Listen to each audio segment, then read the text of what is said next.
You right, boys? How you doing? It's your boy FPL Josh, and we are back for a Game Week 22 review and Game Week 23 stream, just to see what we're doing with the team in currently Game Week 23, as well as how the game is looking for 22.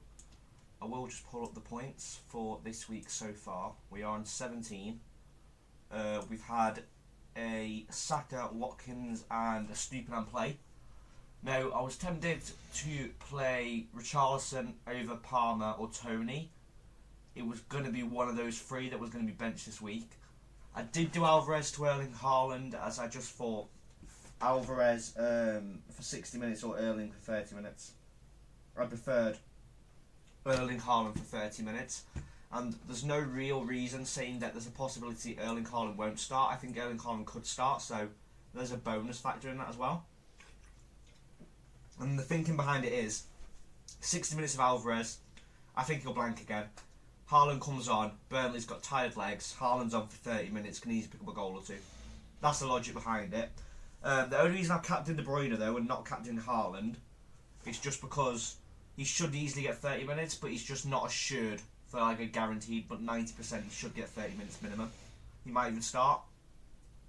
But because of how low owned he is for Erling Haaland at the minute, just having him is fine. I don't need to captain him because there's not really many people that would captain him this week anyway. De Bruyne is a little bit of a differential captain because not many people are still going to have him in their team and not many people will even be really looking at captaining him. And for me, De Bruyne is going to start and play 90 minutes. And because I think De Bruyne is going to play 90 minutes, I don't mind having the captaincy on him for this week. So I'm going to apologise for any background noise outside. They're doing some scaffolding and some drills and stuff, so I'll apologise for that in advance. But yeah, Tony obviously I bought in on my wild card. Now, I did wild card last week. The reasoning behind it was solely I could set myself up with triple City, triple Brentford for Game Week 25's double. I'm covering myself to a degree for the blank game week in 26. Obviously, I believe is it Liverpool? And who else blanks in 26 as another team? Was it Man City? I believe it was Man City. Well, no, it wasn't Man City, was it? No, it wasn't Man City. I think it's a. Let me check. Yeah, it's Liverpool. Was it Spurs as well then? Yeah, Liverpool and Spurs blank. That week, and Chelsea blank that week. Now I can manage this solely because I may have 2 Spurs players, 2 Chelsea players, but I'll have a transfer to move Colwell out without a doubt. One Colwell's injured on no return day. He's someone I am going to be selling next week. The only reason I haven't made a transfer this week, it just didn't seem logical. Well, sorry, I did make a transfer this week. I did Alvarez to Haaland, but the plan was I wasn't going to settle with 2 transfers, but we had nailed news that Haaland was going to be in the City squad, no matter what. So because I had nailed news that Haaland was without a doubt going to be in the City squad, that was pretty much the main reason I bought him in. I've just realised we've gone down from 200 to 196 subs. Damn, we had a 200 goal as well. To be honest, I haven't been on lately, so that's probably fair. I've been busy the last couple months or so, just sorting a lot of stuff out with Christmas and that. So we will be getting back to daily streams every week. I'm gonna start posting videos again as well when I get the chance to make some more videos. And we'll start doing videos again because the videos do really well, and it helps progress the channel a bit more. Obviously, I've still got a Discord. If anyone's in here, anyone's new, sub would be absolutely appreciated. Take 5 minutes to get that button, it'd be absolutely appreciated. And anyone who wants to come to Discord, happily just put it in the chat and I'll post a Discord link anytime. And yeah, pretty much we're just going to be on here talking FPL for the next hour, maybe 2 hours. So anyone who wants to come in, anyone who wants to chat, happy days. We're going to talk a bit of football as well. I am going to look and see if we got any leaked lineup news today, which is doubtful. But we might just have some kind of leaked news at some point today, which that will be decent. Which obviously that will be posted in the Discord because I'm only going to be on here till probably 3 o'clock. So anyone who wants to get in, I am going to be on here a while. I'm just going to make sure everyone in the Discord's aware that we're live.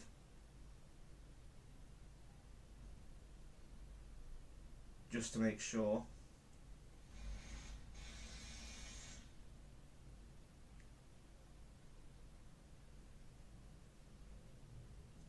Yeah.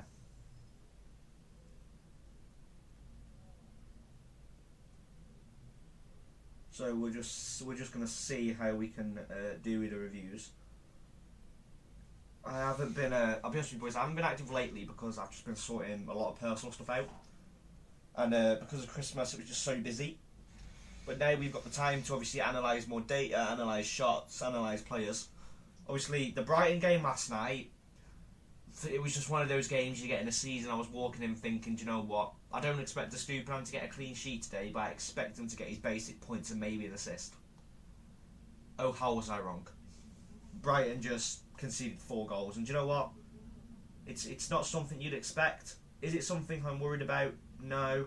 It's an off day where a team's just not turned up, and that's solely what Brighton did last night. They just didn't turn up. They didn't turn up. I think they went in too big-headed, and they got humbled, if I'm being honest. So I don't think I'm that mad about a stupid. I'm not getting any points because, again, that's FPL for you. You have weeks where people can lose 4 or 5-0 to these underdog teams. It happens, you know. I think Villa conceded, what was it, 2 to Sheffield United? Crystal Palace barely beat Sheffield United 3-2. You know, you'd be thinking maybe Palace should get a clean sheet in that game if you've got a Palace defender. That's the problem with FPL this year, I find, is there's not many clean sheets. Like, last year you used to get 3-4 clean sheets, you know? Some weeks you'd get a full house of clean sheets because people will be dominating a lot. But it's like this week, I'm not really expecting West Ham to keep a clean sheet. I'm not expecting, as a Man United fan, us to keep a clean sheet. And I'm certainly not expecting Spurs to keep a clean sheet. Porro's there because he's attacking. Areola, just the best keeper of the two.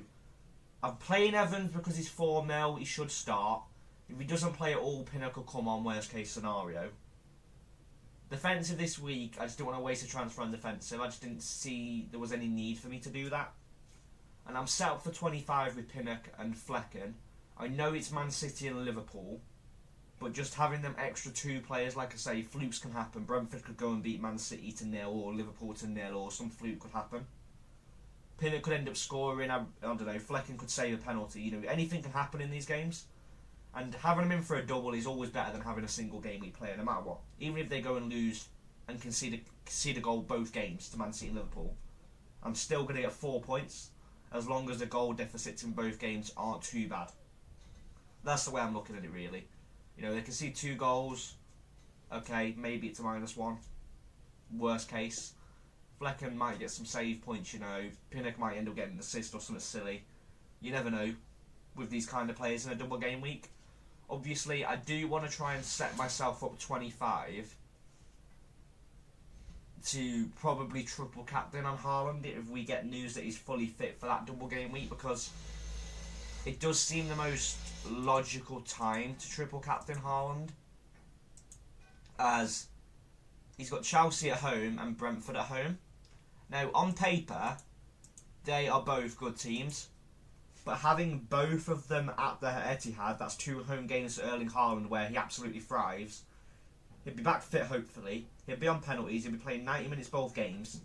If that comes to statisticals and happens, I'll be all over that triple captain. Because I could easily see Erling Haaland getting 2 goals a game in game week 25 if he starts and he's 100% and he's playing 90 minutes. Because both of them games at home, the penalty aspect of it, he's a man bloody mountain for one. You know, he scores goals for fun. I think he's going to want to get kicking and get goal scoring again the minute he comes back into that City team as well. And I think even 30 minutes, like I say, at Burnley, that's the game for him to do it. And I think Alvarez has been poor. That's why I sold him. The plan was, when I bought Alvarez on the wild card last week anyway, if Haaland was fit this week and I knew Haaland was going to start, to bring Haaland back in. That was the whole point and aspect of it, that I was going to bring Erling back in, if that was to happen. That was the sole aspect of it. And obviously, a lot of things obviously will happen. Maybe he doesn't start, maybe he doesn't get minutes now, but the odds of that happening are 1 in a million. You know, I can't see that happening whatsoever. And I think the way Erling Haaland looks, he should start. He looks fit, you know, and I just feel he can get a couple of goals. And then obviously, talking on the aspect of Ivan Toney, It was pretty much, because I weren't going to bench Palmer. It was pretty much bench Tony or bench Richarlison for the Brentford Spurs game. I've benched Richarlison because he's a little bit higher owned, and because I like Tony more as a player. I think he's going to get really back to goal scoring. He scored last week. I think he's going to start making a run again where he starts scoring every week. Obviously, he's on penalties, and I've got a funny feeling that without Son still, that Brentford could do Spurs over. I do. I just think there might be a chance that Brentford win that game like 2-0, 2-1. And I think Tony could easily be involved in both the goals. Easily. You know, he could have scored 2-3 versus Forest. I think he should have had 2 goals. He got a bit unlucky. And I just think he's back, he's hungry. You know, you don't want to go against a player who's hungry for goals, hungry to prove a point, hungry to show they've still got it after a year's suspension, you know. And I think Tony has got that. He's definitely got that source to do it. Definitely got enough to make a run of things. Obviously, Saka scoring this week, you knew that would happen. That was typical FPL. Obviously, I didn't captain him last week. I believe I captained Palmer last week. I think I got 70 odd points on my wildcard. And I didn't captain Saka for that reason. I just think he's not consistent. Obviously, he scored versus Forest, but again, it's just not consistent every week. He does have an odd spell where he will score. Statistically, for Arsenal, he should be scoring more. But, you know, it really depends. Really, really does. Yeah, it's a hard one with Saka. Because you don't sell him because of how high owned he is. But he doesn't do really anything each week. He hardly ever does anything. When he does, don't get me wrong, it absolutely kills your rank when he does things. But when you look at his numbers, 1, 2, 3, 4 blanks out of the last 6 game weeks.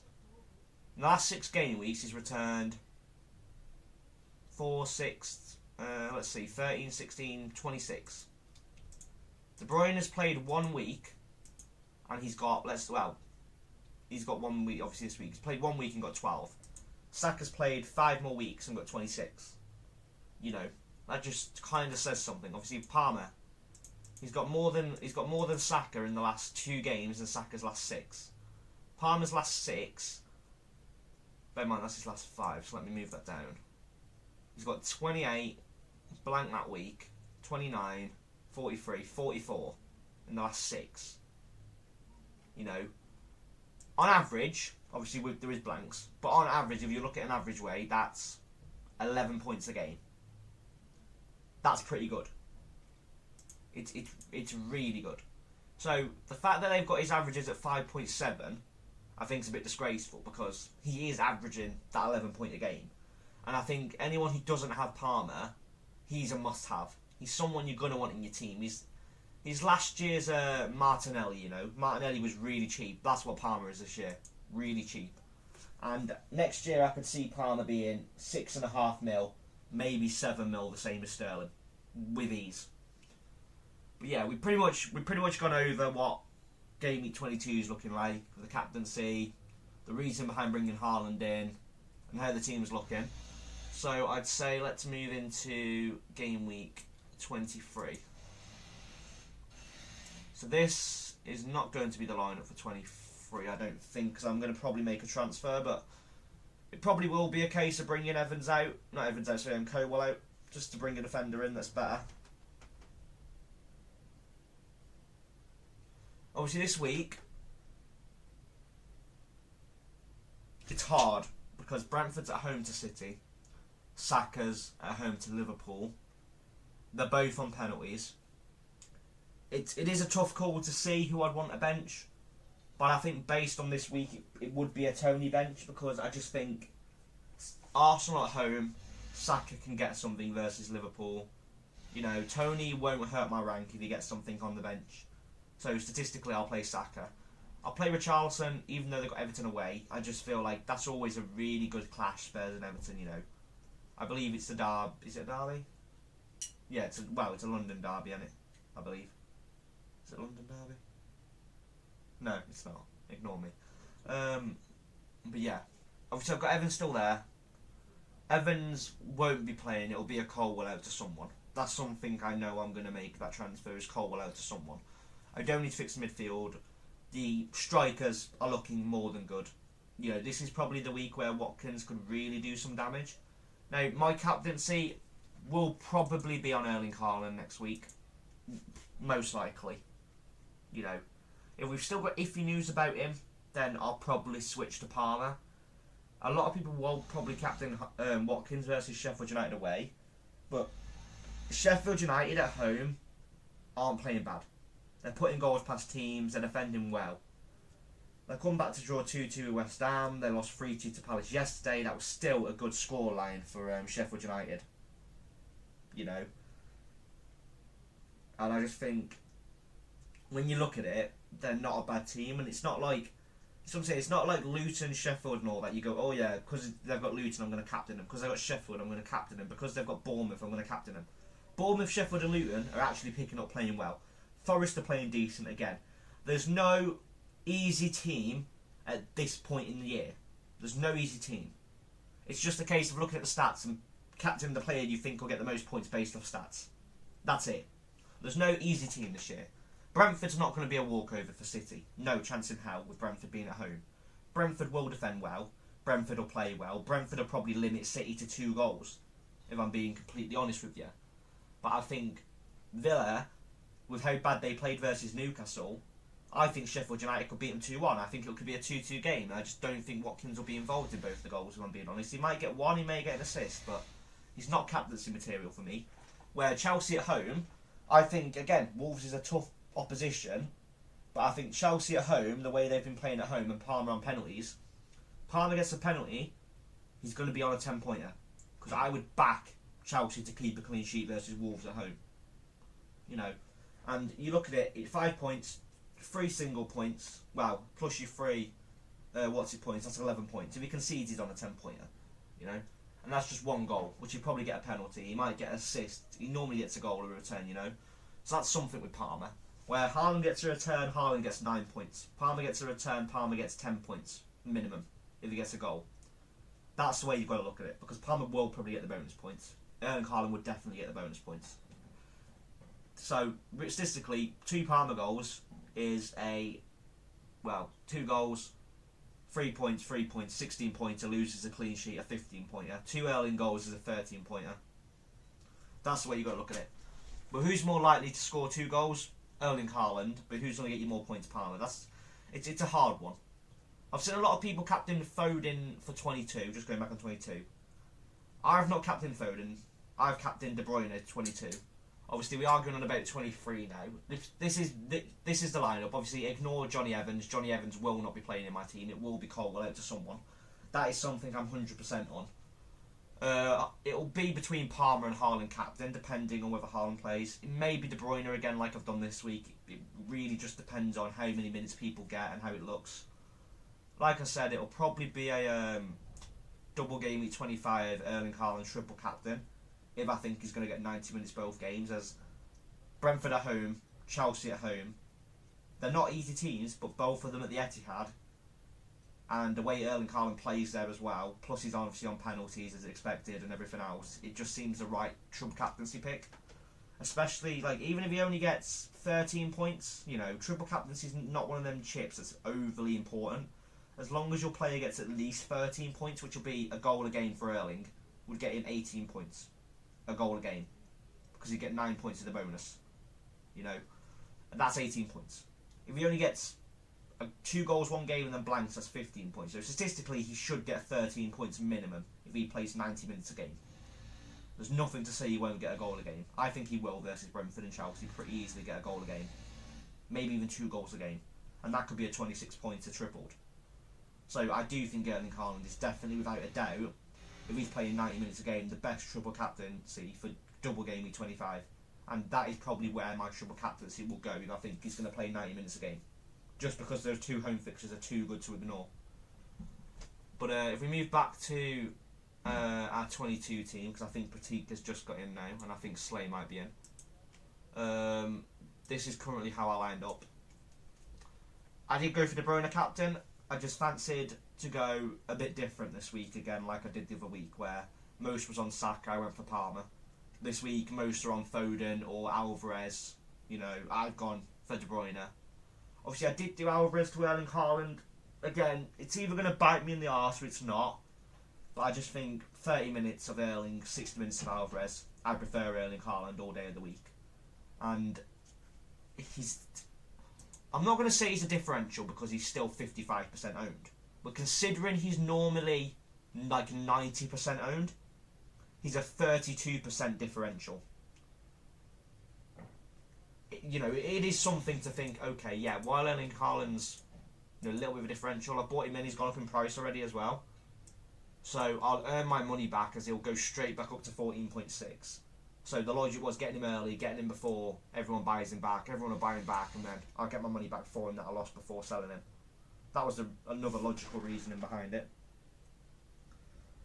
Obviously, I'll be happy with a De Bruyne assist this week, and a goal would be great, but I think maybe De Bruyne could get a goal. Obviously, if Erling comes on, it could be a case of Erling scoring 2 and De Bruyne getting 2 assists, I'd still be fine with that. Because De Bruyne would get the bonus points for free if he does something before Erling comes on as well. Yeah, it's a hard week this week. It really was a hard captaincy decision. Because there were so many good options in my team, there was 3 City options against Burnley. Saka against Forest, Palmer even against Liverpool was up there. Watkins was up there.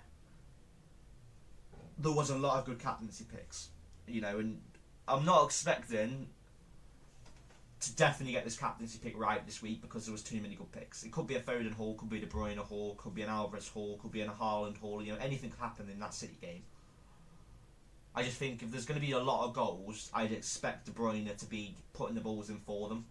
And having Foden anyway covers me, even if he hauls because of the captaincy, because I've still got De Bruyne, to play in the balls. Let's say Foden gets 2 goals, De Bruyne gets 2 assists. There's going to be maybe a 3-4 point difference. Yes, okay, I haven't got Foden captain, but I've got him in my team. So that would still be like 30 points between 2 players. Plus Erling Haaland comes on and gets a goal, for example, Let's just say something ridiculous like that happens. And I do think City are going to try and prove a point. I do think City at home to Burnley are going to prove a point and win 4-5-0. I think they want to prove to everyone that they're back to the best. I do believe that. It'll just be a case of seeing what happens as well. If any of you lot have got any questions or any transfer help you need for 23, and if anyone wants to drop their captaincies in the chat for 22, I'd be interesting to see what everyone's capped in this week. Obviously, I'm not going to be bringing Salah back in, by the way, as well, until game week 29. Because I did have a question earlier in the Discord.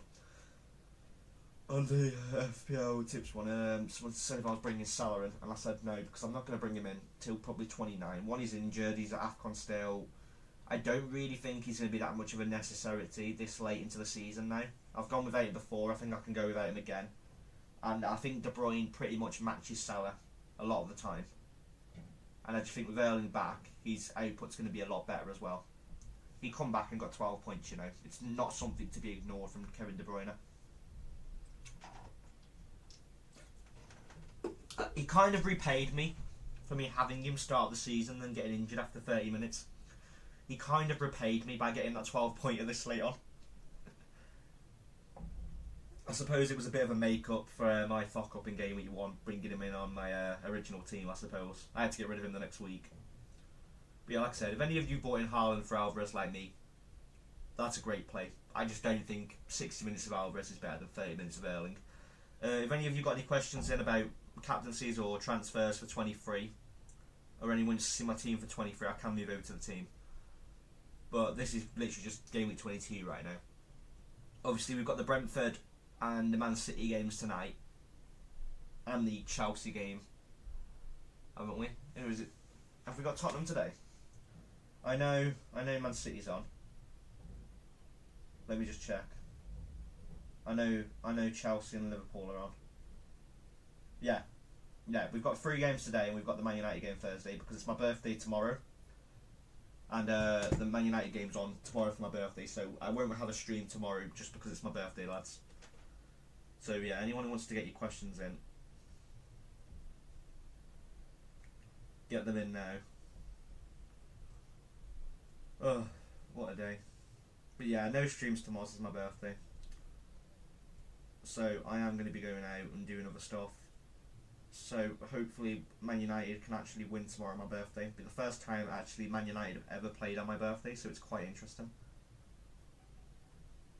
But yeah, it's quite nice.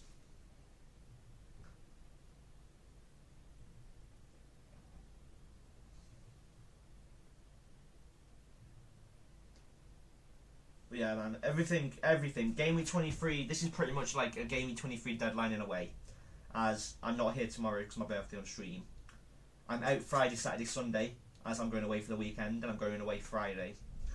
So, anything you boys want to get in, any chats, anything you need to get in, transfers to 23, captaincies, anything I can recommend, anything I can help with, just get them in, and I'll do my best to help as possible. Obviously, it is a bit early for the deadline for 23, obviously, we're still in Game Week 22. But I'm just going to make sure I've got everything set to the best I can, because I am probably going to miss the leaks for the Game Week 23 deadline. So I'm just trying to make sure I've got everything set up the best that I can this week, and help as many people as I can before I go away tomorrow for my birthday and the weekend and whatnot. But yeah, any lads who've got any questions, just get them in. I do think it's quite interesting that Chelsea is 4-1 to beat Liverpool today. Actually, it's quite interesting. But yeah, no, as I was saying, anything you want to get in, just get them in. You know, get any questions you want, just get them in the chat. Be interesting to see what anyone's opinions are and things.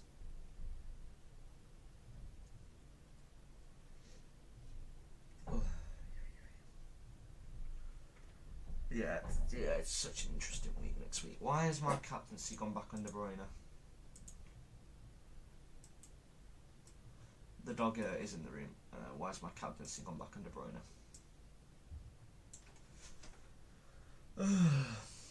Yeah, it's just interesting. It really is. I don't know why they've got stars on, actually. They shouldn't have stars on. I don't know what I'm doing next week. I really don't. I don't know who to bring in for Colville, because I don't know how much money I've got in the bank. 5. 0.5. Who can Colville actually... I could bring Gabriel in, but I don't think he's fit, is he? Or is he fit? He is fit. Well, I've got Liverpool next week, so it's not really the ideal time to bring him in. Can I afford Shaw? No. I can afford, like, Mitchell.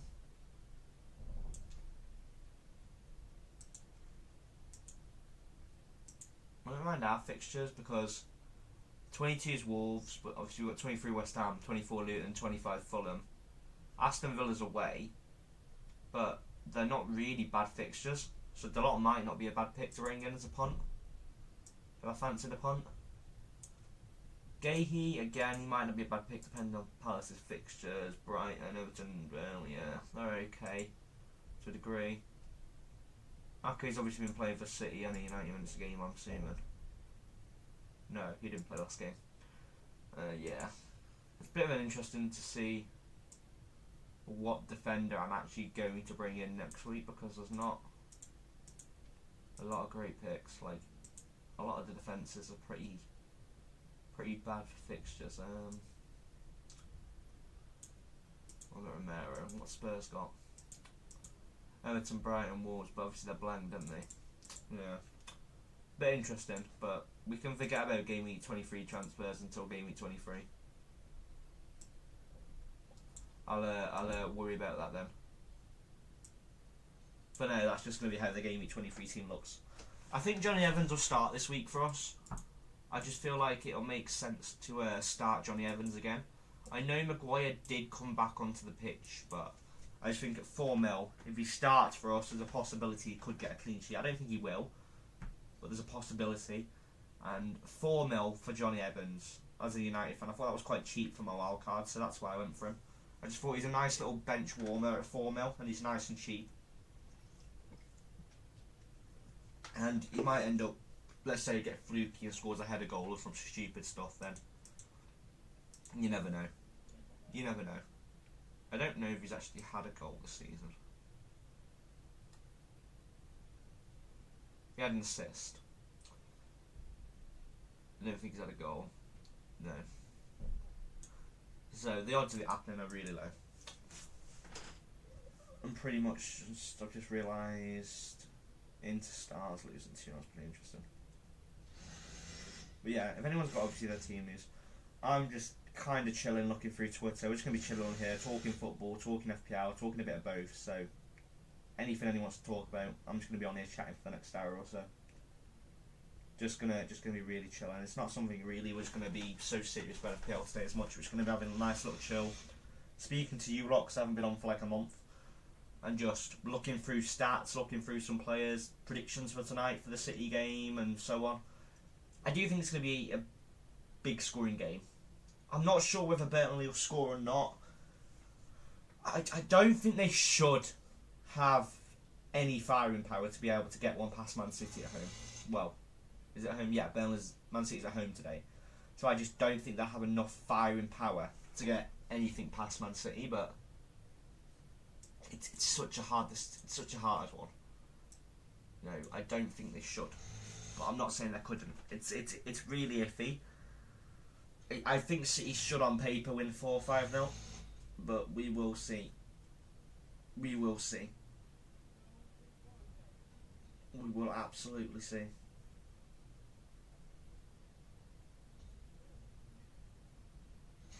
But yeah, I know.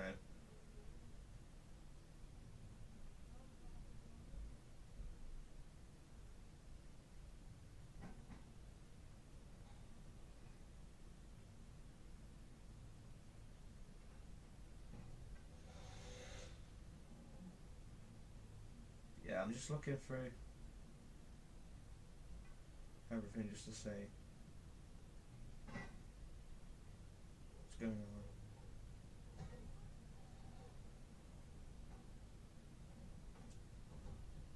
With everything else, I think we're all good apart from the dog barking. I don't think I've seen anything on Twitter instigating that anything's going on. I am going to have a look on Twitter now just to see if there's any leaks, because we do sometimes have leaks in the day. It really just depends. I do have my trusted sources, so if they've got leaks then I will say them out loud, but if they're just a load of sources I've not used before, I won't be mentioning them. Let's have a look. Okay. Let's have a look at Erling Haaland leaks, see if anything's out.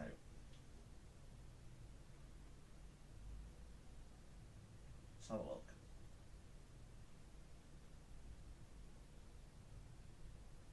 Let's have a look. Top.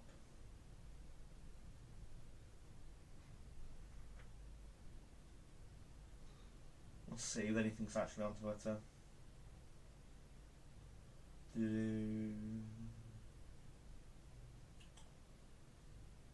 Okay, let's see. Let's see. Let's see.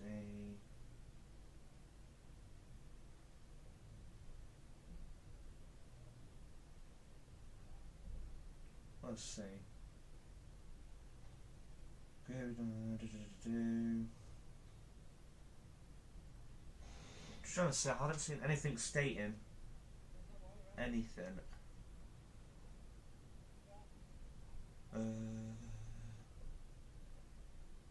Let's have a look.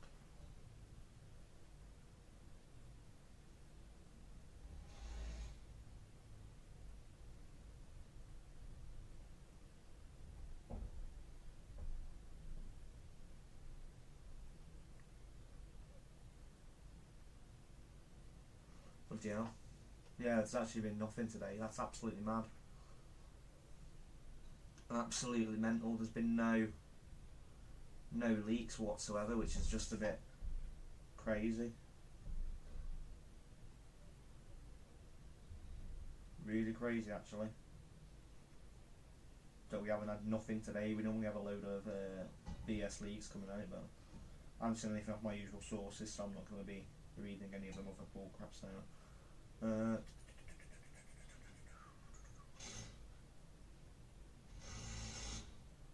I don't know. Yeah, apparently, is it me, or apparently Liverpool might have a double game week or something? Or am I tripping? I saw said they might have a double game week, which I'm not even sure if they do. I don't think they do, though, do they? Someone said there's a possibility Liverpool might end up having a double game week, but again, I really don't have a clue if any of that information's true. No, they don't 25. Still, no. A lot of people are bringing in Jota. The only reason I don't like the look of bringing a Liverpool player in is the same as bringing a Spurs players in this week. You have to bench them 26. You have to, for the blank.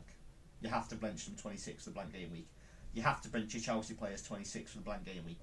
Obviously, I'm quite lucky because I've got the facilities to bench Pedro, Richarlison and Palmer and sell Colwell this week, as well as having 6 players for the 25 double.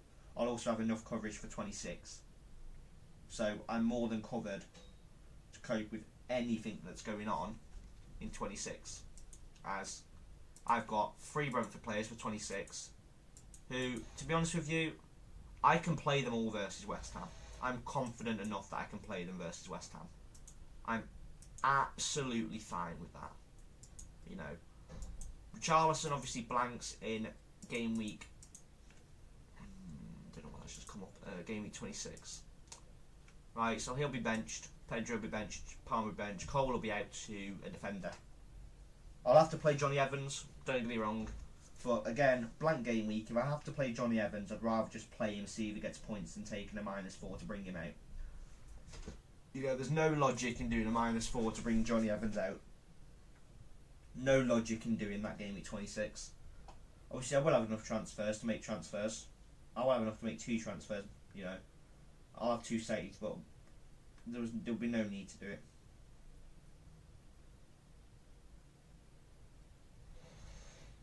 Yeah, pretty weird. Pretty weird.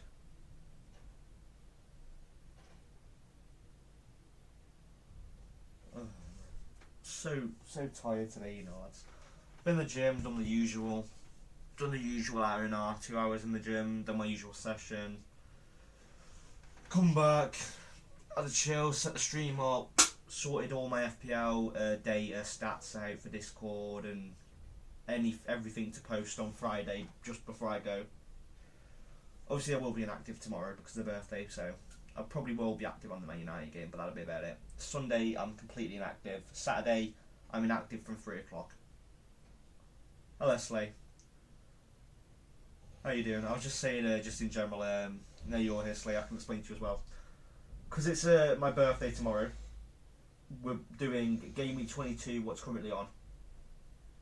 But we're doing a Game Week 23 setup, as it's my birthday tomorrow and I'm not going to be here Friday. Sunday, I'm out bowling on the night, and Saturday, I won't be here from 3 o'clock because I'm going up to watch the football. So we're pretty much not going to have a chance to get a stream in this week apart from today. So I'm just going to be doing everything I can to set the team up for 23s. I'm probably not going to end up looking at it much myself, if I'm being honest, from tomorrow. So I'm just trying to make sure I've got everything set up, and if the league messes it up, then I'll have to deal with it. But yeah, nice to see you, Slay. I ain't been on for a bit. I've been really fucking busy lately. But we're going to be back to hopefully doing 2 streams a week starting next week. It'll be 2 streams a week, back to normal. I'll start doing videos again as well at some point when I get the chance. But how have you been anyway? I hope you've been good.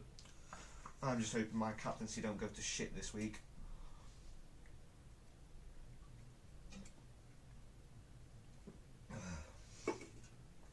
Just realised how delayed the stream is. Yeah, I see it's all good. We were all busy.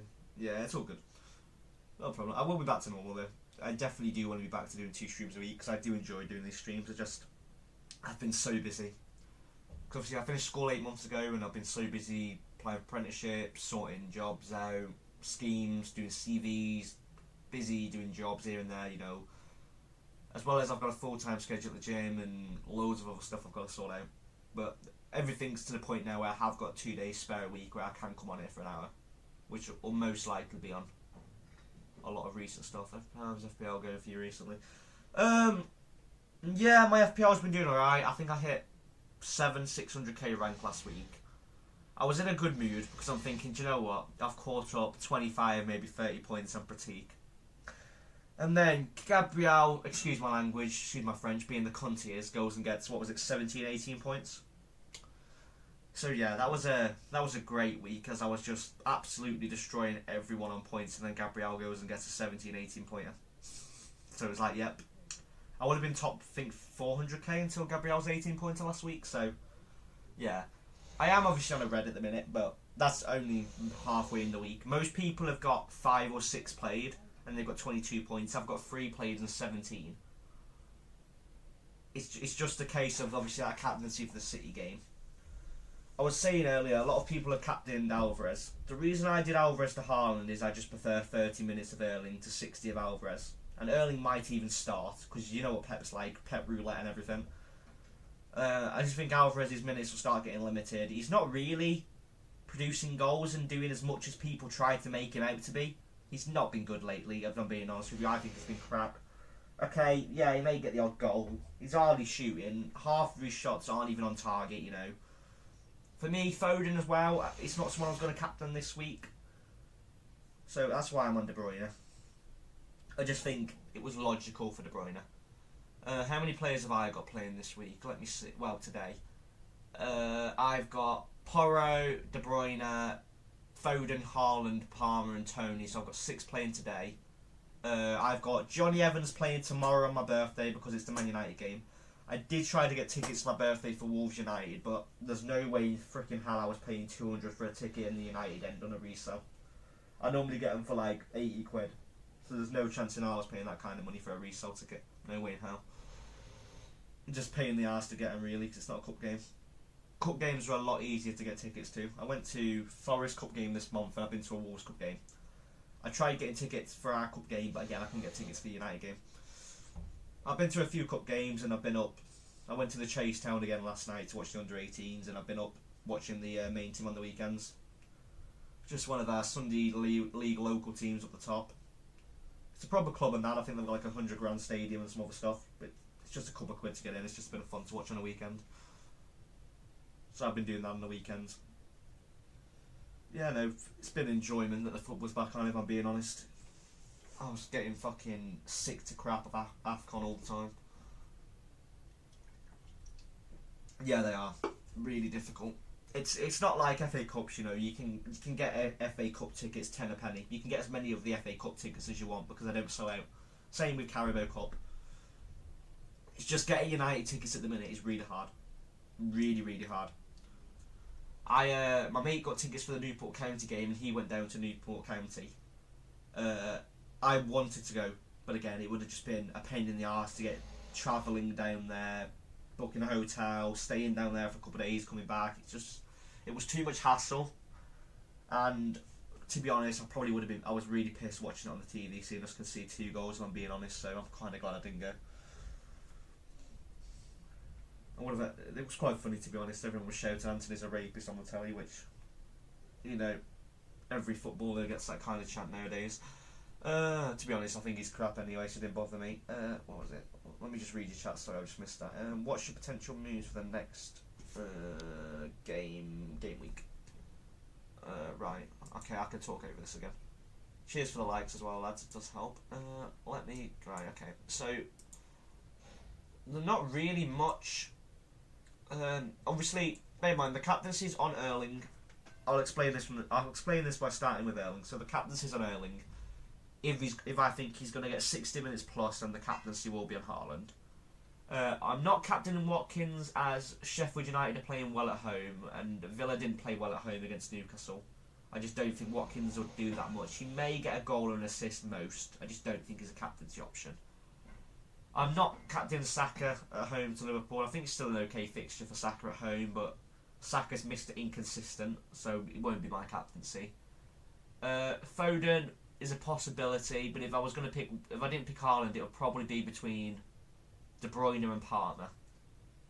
I like Palmer though as he's on penalties, so it probably would end up being Palmer 2 if I don't captain Haaland. As I think Palmer on penalties, if he gets a goal, that's 10 points minimum. If he gets a clean sheet, it's 11 points. You know, he gets 2 goals, it's 16 points.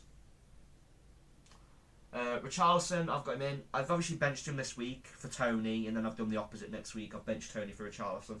They're kind of my ones I'm going to be rotating between each other in bad fixtures. That's why I put Richarlison on the bench. Obviously, I'm not going to be playing Evans again because I'm going to be moving Colwell out to a defender.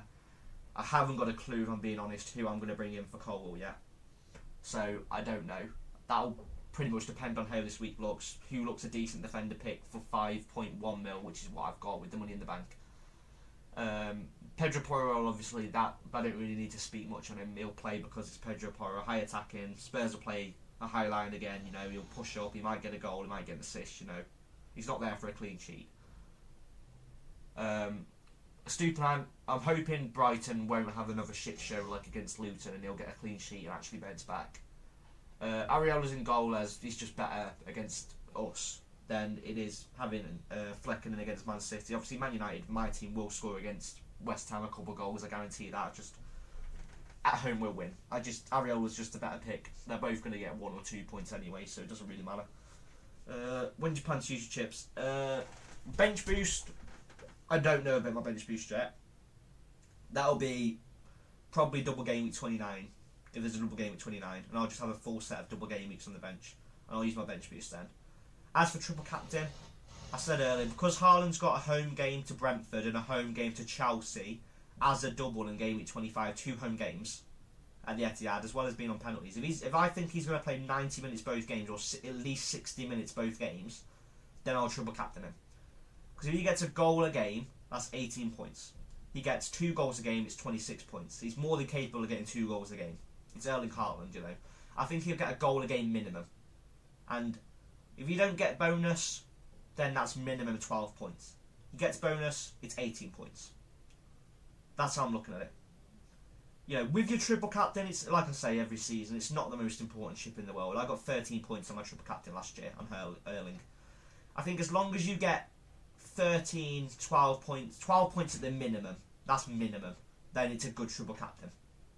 I don't care what anyone says. That's a good triple captain with that minimum points.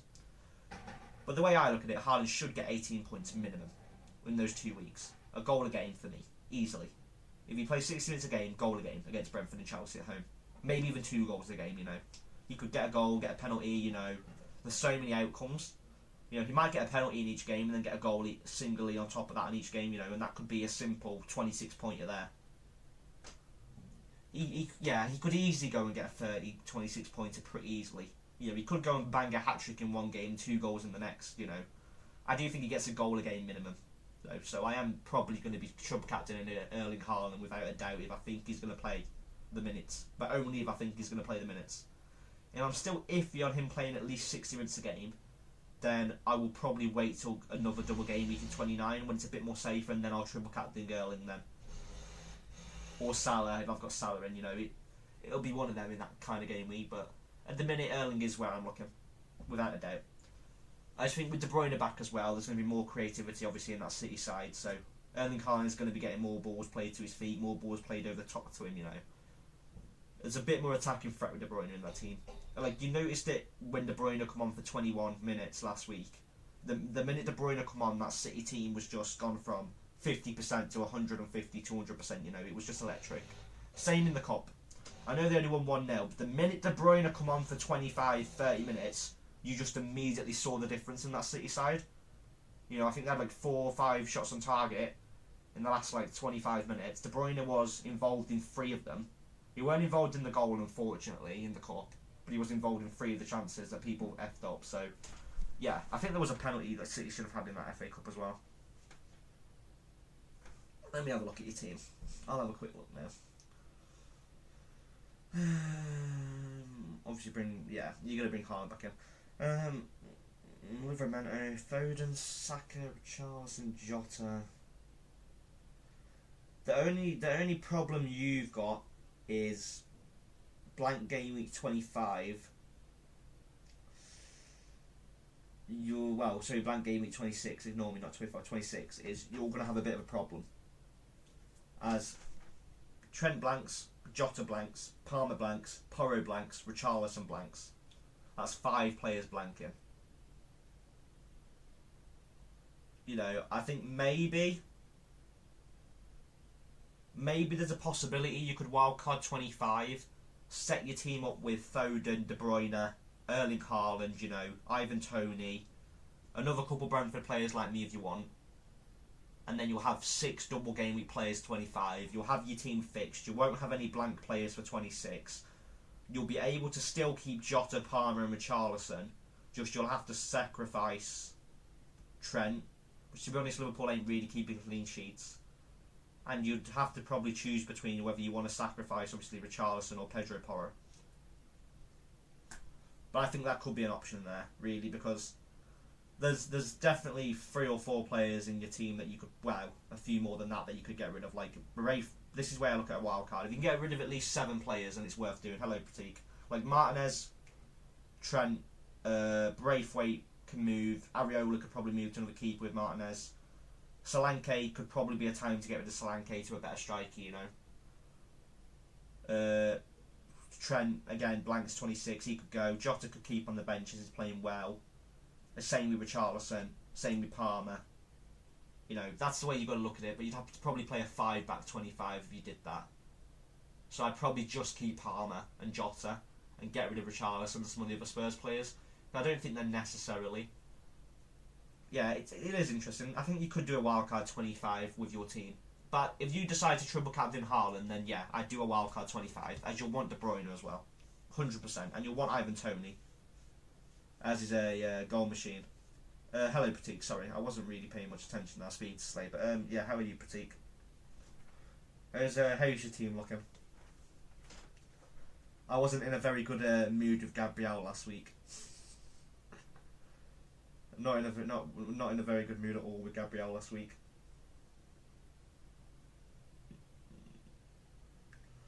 You're in a similar position to me, Pratik. You've had how many players play? Let me have a look. 1, 2, 3. You've had 4 players playing on 20. I've had 3 players playing on 17, so it's pretty similar. Sure, you need to start playing to be honest. Yeah. Yep. I wildcarded early than most would. I just decided it was the best time for me to wildcard, to get ahead of the curve on De Bruyne, to start picking up some more rank points, to get myself set up for 25. And like I've explained to you lot, I'll have a full 11 game week 26, even though I've wildcard early. So I was explaining to you, Pratik, the other day, and you say that no matter what, I was going to cover the blanks. I had it all set up for like the next 8 or 9 weeks. After that, my transfers will start covering any players I need to move out. Have a good day, bro. And thank you very much. Yeah, no problem, Slate. No prob. Not a problem. How's anyway, I was saying, how's your team looking, Pratik? How's your team looking? This is currently still how we're looking for 25. If anyone wants, not 25, so game week 23. I've just been talking about double game week. I've got it in my head now. If anyone wants to see my current game week 22 line, just put that in the chat. I have captained Kevin De Bruyne this week. This is pretty much because obviously it's my birthday tomorrow and I'm away the weekend. This is pretty much our game week 23 deadline stream, just really early. So any game week 23 questions, I'll answer them all today. Transfers, anything I think's best, I'll answer it all today. You rolled a transfer, yeah. I was gonna, but I did Alvarez to Erling Haaland as I just thought it was the best move for me to do. And got... What did you say? Got what for Salah? And got KDB in for Salah. Yeah. That was the right move. To bring KDB in for Salah. But I do think Richarlison's an interesting captaincy. I've captained De Bruyne. It's such there's no right or wrong captaincy this week. There really isn't a right or wrong captaincy in 22. You know, I've gone for De Bruyne. Some people have gone for Foden. I guarantee there's going to be a few people in the chat who've gone for Alvarez. Software. I guarantee there's going to be a few people in the chat who's gone for Alvarez. I don't like Alvarez this week. That's why I got rid of him. Slow start to the week, unfortunately. Not really. Everyone's in the same boat. I had 0 for a Stupinan and then 17 between the other two. Everyone's in a similar boat. I went for the 90-minute man. Alvarez will not play 90 minutes, Pratik. Alvarez will play 60 minutes, maybe less. Erling Haaland will 100% get 30 minutes minimum this week. Alvarez will not play 90 minutes. Haaland's not really differential because he will get 30 minutes, and for me, he gets a goal this week. Alvarez will blank again if you ask me. KDB, for me, will play 90 minutes this week. He's not really a differential. He'll play 90 minutes this week. He's still a differential ownership-wise, but he'll play 90 minutes. I didn't feel the need to keep Alvarez. I know, you've gone Richarlison. I've gone for the City pick. Richarlison's a great pick, but I've put Richarlison on my bench just generally because I just got a funny feeling that he was going to blank. And it was a case of, do I bench Tony or do I bench Richarlison? I'd rather bench Richarlison. I just think Tony's a slightly better player. He's lower owned in my team. He's a bit more of a differential. So that's why I've played Tony. If Richarlison scores, it won't really hurt my rank. As long as Tony manages to get a goal as well. So it's not really a problem benching Richarlison this week. I'm just hoping that KDB can go and get himself a goal and assist tonight. Or a couple assists at least. As long as KDB at least gets a return, then I'll be happy as long as my captain returns. I say it every week.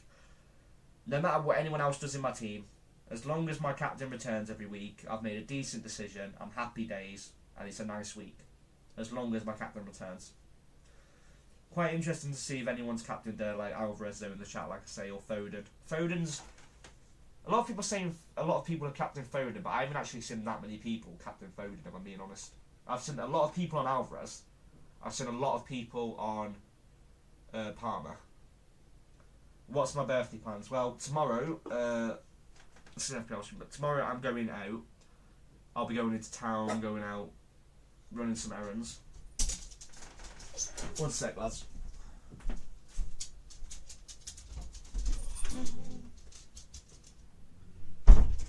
Apologies for that, just need to let the dog out. Yeah, like I said, I'll be going into town, running some errands, doing some stuff on my birthday, just having a chill day, really, going out. And Friday, I'm going away for a couple of days with some of the lads, and we're just going out for a couple of days, and then we're going to London for a couple of days, I think, the plan was. Something like that. Or we're going with my mates. Can't remember what the plan was, to be honest. It's kind of a surprise thing on Saturday. And I'll be back Monday. Streams will be back Monday. The streams will probably be between 11 and 1 PM UK start time, and they're going to be about a 2-hour stream. We are still going to be on here with like another 45 minutes, an hour, you know, so anyone's got any questions or anything, put them in the chat. But yeah, that's pretty much just my birthday plans, really, just to chill. I am going bowling Sunday. That's the only thing I know is I'm doing bowling as usual. I always do bowling like every week normally. It's just something I always do. I'm pretty good at it, if I'm being honest. But yeah, that's pretty much it. What have you been up to? Still travelling a lot. Should recommend I make for the upcoming game week. Let me have a look at your team. Let me have a look. Right, where the fuck's my league? FP on Josh Cup. Where the hell's my cup? Yeah, I'm not doing great in my actual league at the minute. That's the hilarious thing. Right, let's have a look. Yeah. Oh, not a problem, pal. Like I say, I don't mind talking about it. I don't really care too much about that, talking about it. Right, let's have a look. So, 24. Let me just try and work this out as I what's it now. Just remember who's got who.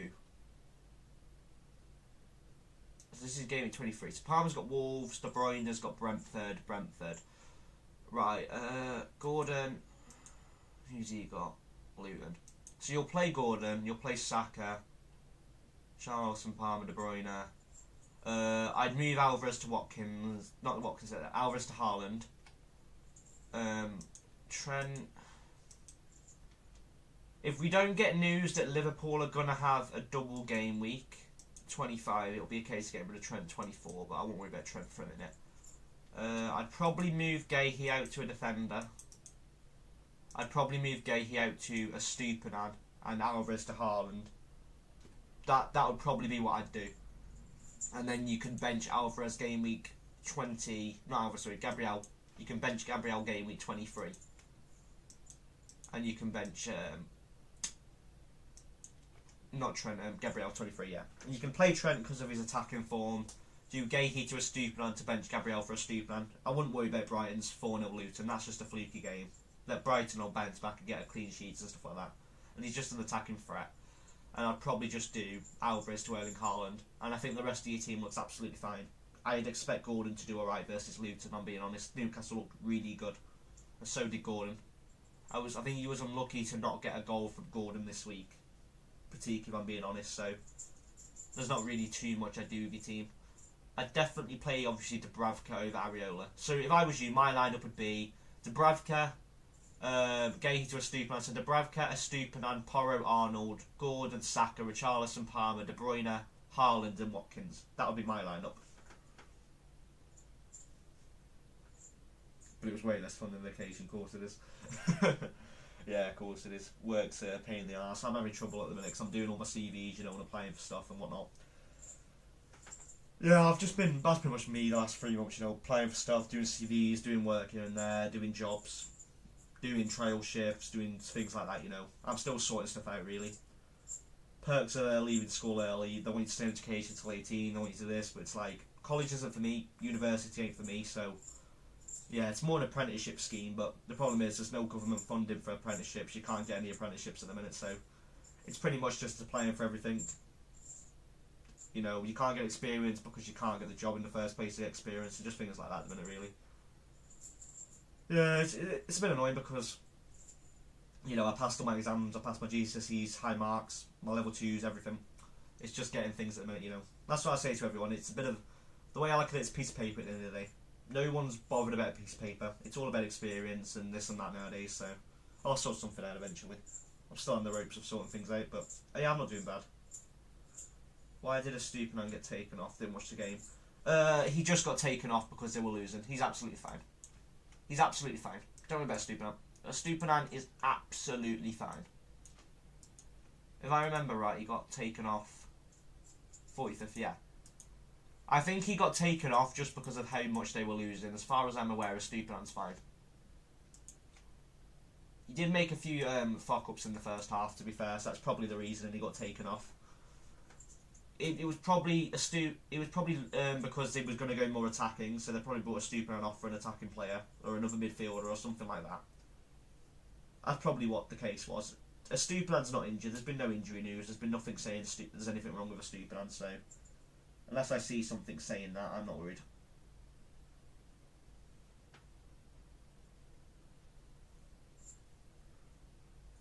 Yeah, no, as far as I'm aware, Stupiman's fine. I didn't watch the game either, but as far as I'm aware, because I was at the football, but I'm far aware Stupiman's fine.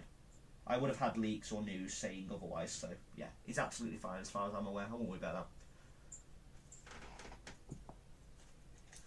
that. He will be fine. Yeah, it's just toughy this week. It really is.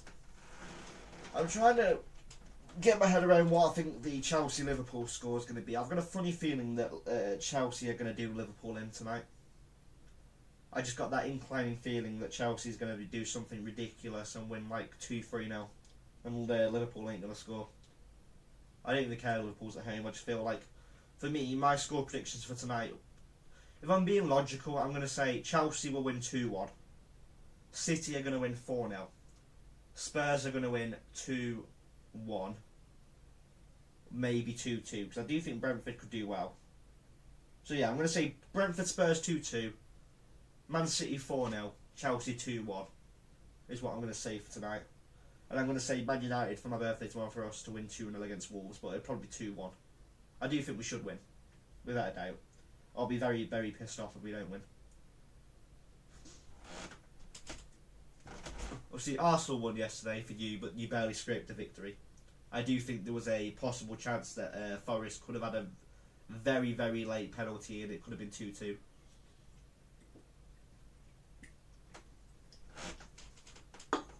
That was quite an interesting game, to be honest. I just watched the highlights afterwards. I didn't get a chance to sit and really watch the game. Like I said, I was at the football watching the under-18s do and whatnot. Bit of an interesting game as usual, as 2 people got sent off, so that was pretty interesting. It's going to be quiet now. I don't think we're getting off in the next half an hour, you know. Let's sit and talk for a bit if you want. Yeah, I hope Richarlison scores. Yeah, I don't, because he's on my bench. I hope he blanks. Without trying to sound horrible, I hope he blanks just because he's on my bench. I hope Tony scores. But again, Richarlison might go and score, you know.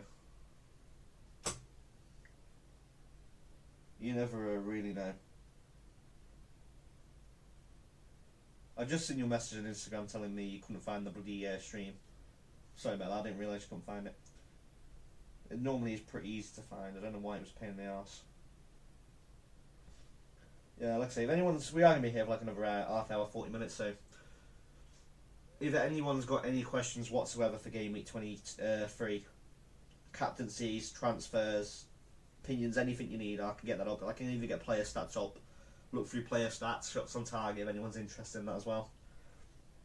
Also, if anyone wants a differential punt for a double Game Week 25... If you haven't already got Triple City, Bernardo Silva looks a worthy punt for double Game Week 25. As he's getting a shot on target every game for the last 7 games in a row. He's getting 2+ in the last 3 or 4. He's playing really, really good balls in, getting assists, playing well wide, getting good scoring positions. He does look like a decent player to possibly bring in. Jesus. Do you know what was quite funny, Pratik? I did my normal hackers and whatnot yesterday. I looked at it, I was like, oh, I might put Jesus and I might put Saka. And this is seriously, I was going to put Saka and Jesus to score. And it was like 20-1. I looked at it, I thought, nah, not going to happen. And then Jesus scores. I'm like, yeah, Saka's going to go and score now. 6 or 7 minutes later, Saka scores. I'm like, yep. I don't know. I'm not keen on Jesus. I'm not keen. I just think he's a bit like Alvarez. He's Mr. Inconsistent, and I just don't like that. Same with Nunes. Nunes is inconsistent. I'm very much an FPL player that likes to have people that are consistent. Like, Nunes might get a 15 pointer and Watkins might get 7. But if Watkins, let's say, was getting a goal every 5 out of 6 games and Nunes was getting 3 goals out of 6 games, I'd rather have Watkins. Even with Nunes' big haul. I never get bothered by, let's say, if, I don't know, I sold Alvarez and Alvarez gets a 13 pointer this week and Haaland gets 7. It wouldn't bother me because I'm doing it over the next 6 weeks and I'll compare them over the next 6 weeks. And if Erling Haaland outscores Alvarez over the next 6 weeks, which he will, then I take that transfer as a W, not an L. Because I'm looking in ahead and I'm doing it over 6 weeks. I do it with every transfer. Like, when I bought Tony in and I bought Solanke out, I'll look how Tony does versus Solanke over the next 6 weeks. Tony's already up points on Solanke, and I'll look how he does over the next 6 weeks. That's the way I normally look at my players when I'm bringing the transfer. I'll see the next 6 or 7 weeks in the long run, and I'll compare them every week. And I work out after 6 or 7 weeks, normally 6 weeks, how much points I've gained off that transfer. I put it on a tally. On a notebook I've got in my room. I tally everything down on my transfers for the whole year. It's about 25-30 pages in so far. And I buy a new one pretty much every 5 months to fill them all in. I've got a couple of them using at the year at the minute. And I keep it to keep track of my points, my scores, data, any analysis on shots on target, player shots, player ratings in game, how well this player played last week, any injury news, anything I've got. Instead of using Twitter and saving it all on my phone, I'll literally write everything down in a notebook. And I'll plan moves out, I'll plan the next 6 weeks out, I'll plan any data, any analytics before I come on the stream, just so I've got all my opinions written down in my notebook in front of me. So when I'm actually saying recommended transfers, or recommended players, I'll literally have three pages of data for every week with certain players who I think are doing well, shot on targets, ratings, positions they're getting into, their overall eye test, the opposition, the defence, who's marking them, the defensive weaknesses, who will exploit them every week, and I'll keep that all down in data every single week. Now, it doesn't help, like, to the degree of one player, let's say Sterling could be playing against Liverpool today. Let's say Trent's pushing forward, Sterling can exploit that, but next week he's against a higher rated defender, for example, but obviously Trent's good. Let's say he's against a higher rated defender the week after, and he's struggling to get marks, struggling to get around, you know. It's different. Like Jesus, you know, I've got his stats down for this week as well as Saka's. But I've got the stats down for the last 3 weeks in my book. And overall, I've got Jesus worked out on my accumulator with my stats and whatnot as 0.77 goals a game. I've got Saka down as 0.45 goals and assists a game. Where I've got Haaland overall the season, I haven't included his blank game weeks because he's been injured. I've got him as over 1.75 goals and assists a game. So he should easily get a goal every game, based off the data, the shots and target positions I've got him in, pretty easily. Palmer over the last 6, I've got him projected at a 0.89 goals and assists a game. Because he has had a few high scoring weeks, but he's had blanks as well, so I've got him in the data with the shots on target, the positions and the pens and everything else as well. As well as defensive clean sheets, I track those. I track anyone who's playing well. And obviously I do my ACCAs and things like that, so I'll track teams that are winning, teams win streaks, anyone that's playing well, goals scored, defenders who are getting in good positions, defenders who are midfielders who are making fouls, getting booked consistently, putting in tackles. I have everything written down in notebooks. And it's not something I really talk about on here because it's mainly FPL, but I do it every week. So when someone comes on here and acts to a degree like I'm not giving the proper information, I am, because I work it out every week. And I do sit for 3-4 hours a day on a Saturday before I do any FPL streams.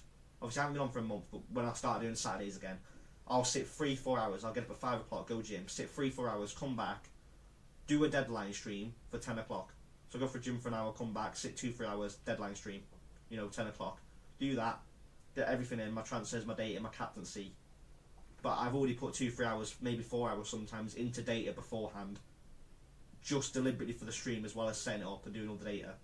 So as much as people think it's just easy as loading up OBS, doing your thumbnail, clicking a button, it's not, because there's a lot of research into it behind the scenes as well that I do to try and make sure that everyone does well as people's transfers and moves. And because I love football as well, I like to track everything. I only do Premier League teams, I don't do Championships, I wouldn't have time. I struggle keeping track of the Premier League players, I have pinpointed players. If I get the diary out now, I have pinpointed players in the diary. So I get the diary out. Let me find it. So this is last week, and this is pretty much my data I got for last week. Well, the week that's just gone Tuesday, what I sat and did last night. So obviously you got Jesus. I had him getting in 3 great attacking positions on the eye test. He got a goal. He should have had, based off my data and the positions he was getting in, he easily could have had 5 shots that game. He was getting in good positions, yes, but I just look at him over the last 6 weeks in my diary. He's just not been consistent enough, like I say, with his goal averages. Same with Saka, 0.5 goals and assists a game I've got him at. That's nearly half. Well, let's say 45% of the time he'll get a goal or assist, 55% he won't. That's basically what that means. I think I got Jesus 78-77% time, goal and assist. But that's over the last 6 weeks. And like you say, Pratik, he has been racking up points, he has been doing well. I just don't think he's an overall good option long run. The data's there to say he's probably a good pick, but he can just be a big flop like Nunes. And that's the problem. When Salah comes back, Salah might be scoring more again, and it might not be Nunes. Jota might not be scoring more again. It might be Salah. It's so iffy with the data. Data's data, like I say. Data doesn't predict the future. I haven't got hindsight. I haven't got magical powers. I just look at data and hope things go well. Sometimes things will go wrong in FPL. Sometimes I'll recommend a move and it might not work out. And you'll have people come on here and give me stick for that. But at the same time, I've given you the best recommended move based off all the data I collect over 12, 16 hours a week. You know, I don't just put little effort into this. Because I have the time, I put as much effort as I can into it. And this ain't even just for FPL, this is for the Champions League game I play, general football in general, ACCAs, I think everything. Everything goes in this diary. I've got about 6 books over the last like 3 years, that are just FPL diaries. And they're based, this book I think's, how many pages in this book? 285. And over this whole season I've already filled up to, let me work this out, 225. 285, so there's like 60 pages left in there, which is mental.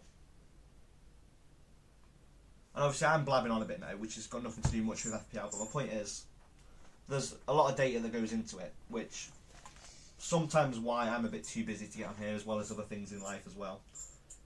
I do try to get on here as much as possible. Yeah, no, if anyone's got any questions, like I say, for captaincies or transfers this week, we will get them in. And if anyone wants to talk general football, like I say, this is not just an FPL stream. We can talk football, we can talk basketball, we can talk any sports in there, as well as football and FPL. I am more than down to talk about anything, really.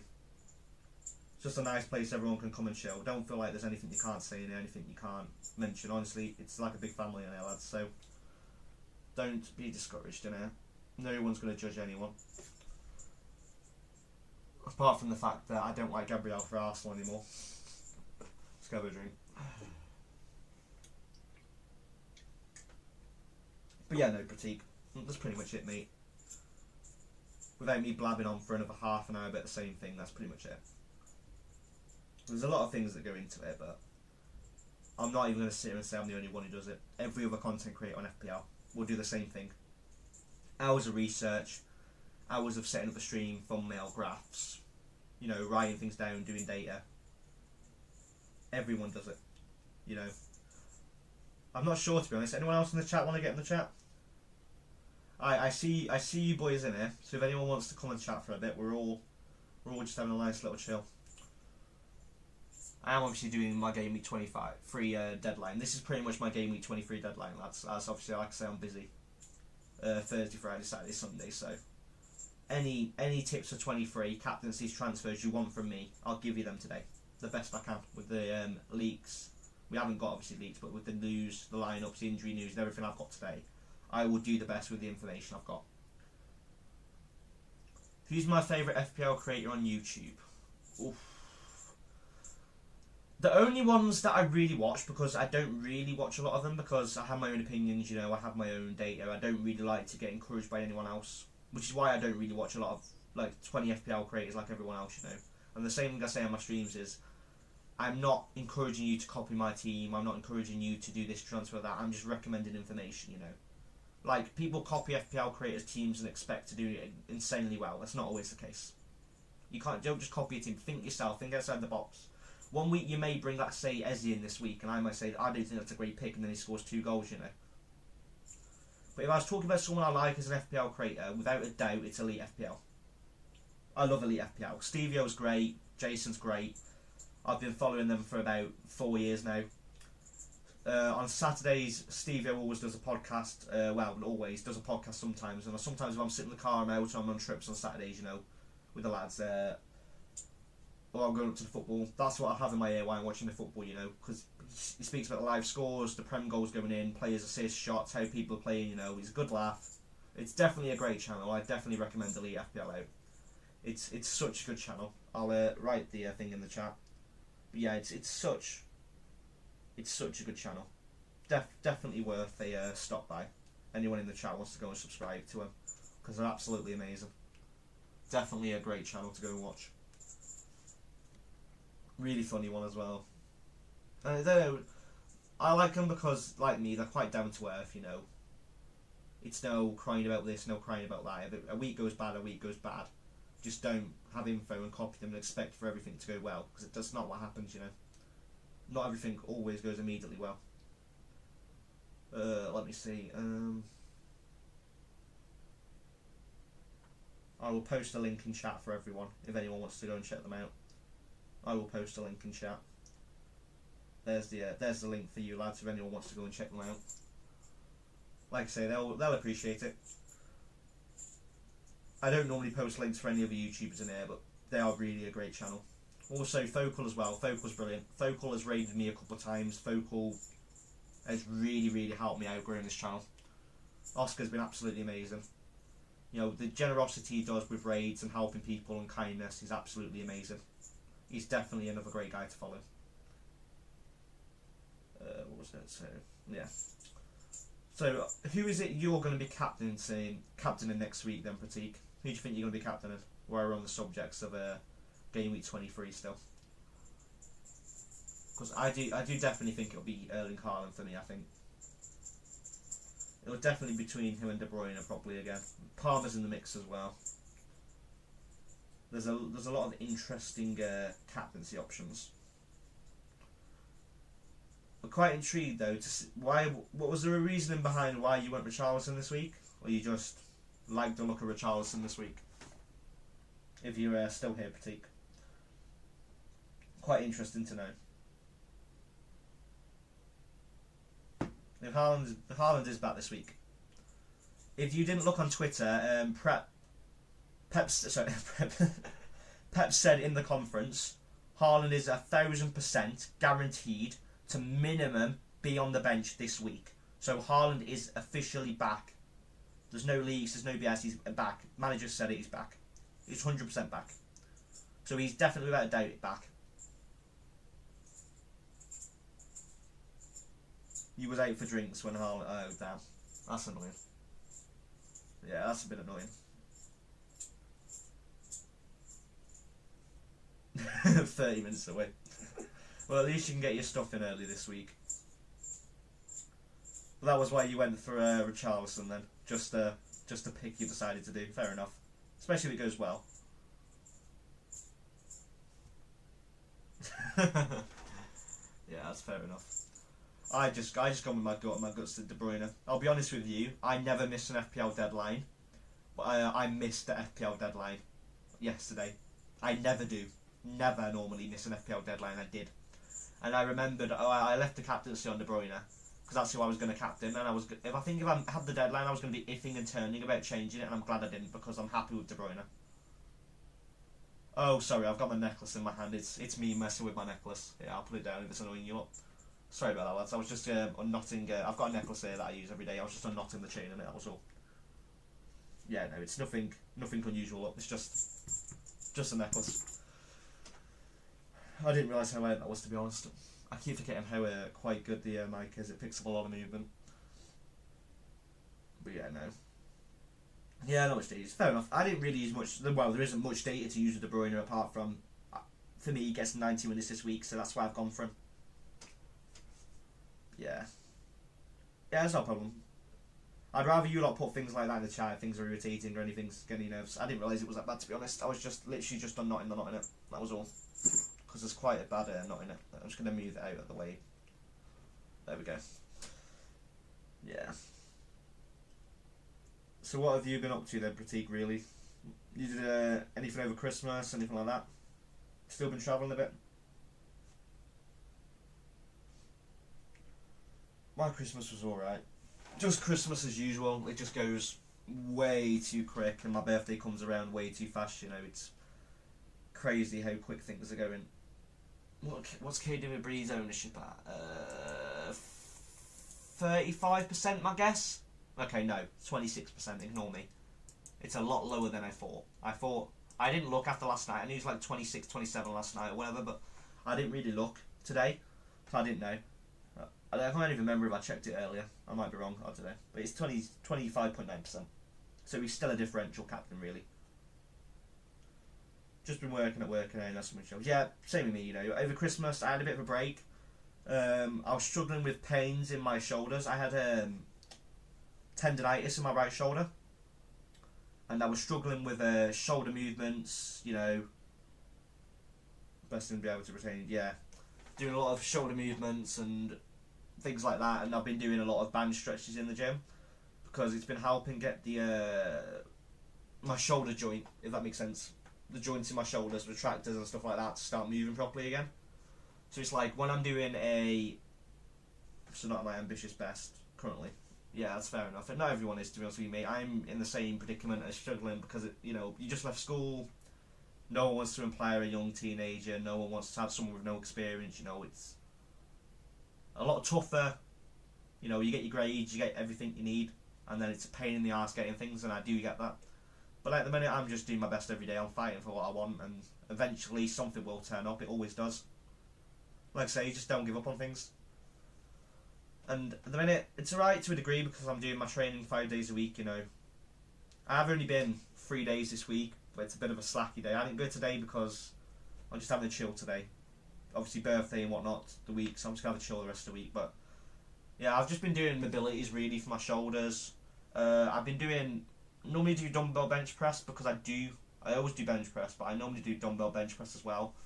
But I've been laying off dumbbell bench press because it's been hitting my chest really nice, but I'm always getting contrast in my shoulders because you're using your shoulders as well as your arms and your chest in dumbbell bench press, and I'm getting a lot of contrast in my shoulder movement. It's not feeling great on my right shoulder, which is where I've had my tendonitis, so I've been laying off that. I've just been doing bench on the Smith machine really because it's a little bit better at the minute because I haven't got my spotter with me at the moment. I got back to it really the last 2 weeks, back to normal training. I did a 120 kg bench press yesterday for 6 reps, and I tried doing my max at 140. I got it up for 1. So I'm semi back to normal. Did some bicep trainings and hammer curls. My hammer curls before Christmas I was doing 28 max. I've dropped that down to 24. Mainly because of my shoulder, and mainly because I can't get the 28 up as good as I was before Christmas, but I have had a little bit of a break off, so once my body gets used to my training again and whatnot, then I should be alright. Yeah, 140 for one's my max.